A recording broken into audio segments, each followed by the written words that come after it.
Bonjour, je suis Marie Moutarde, assistante de conservation du musée du cheval de Chantilly et je suis ravie de vous retrouver pour un nouveau numéro d'En tête à tête avec un chef-d'œuvre. Aujourd'hui, j'ai choisi de vous présenter la charrette sicilienne du musée du cheval.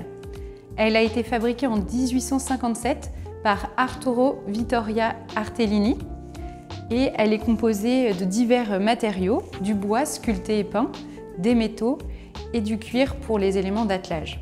Ces couleurs vives et ces diverses scénettes sont typiques des charrettes siciliennes. Ces Carrero Siciliano sont une réelle tradition sicilienne. Elles auraient été créées en 1200 avant Jésus-Christ.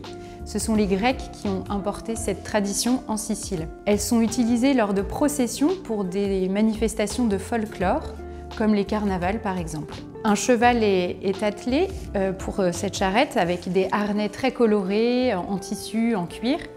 Et un charretier se place sur la charrette pour conduire l'attelage. Elles servent aussi de livre d'histoire pour les illettrés, puisqu'elles représentent divers épisodes chevaleresques ou religieux. Un épisode de l'histoire italienne est représenté sur cette charrette, le sac de Mantoue. Il est même écrit, le titre est écrit au-dessus. Il s'agit en fait d'un épisode de la guerre de succession d'Italie, qui oppose la France aux Habsbourg et qui a eu lieu de 1628 à 1631. On y voit des personnages dans une rue italienne avec l'armée qui les affronte. Une autre scène peinte représente l'histoire de Roger de Sicile. C'est le fondateur du royaume de Sicile et du royaume d'Afrique.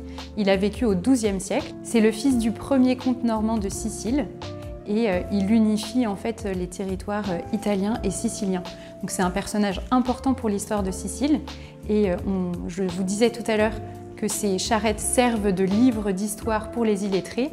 Et ce personnage important pour la Sicile est un bon exemple. Une autre forme de décor a été employée pour cette charrette sicilienne.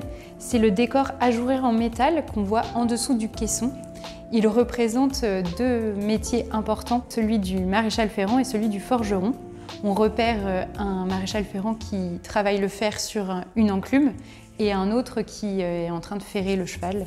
La charrette a deux brancards pour atteler un cheval, une caisse pour accueillir les meneurs et deux roues qui sont ornées de différents motifs et éléments décoratifs.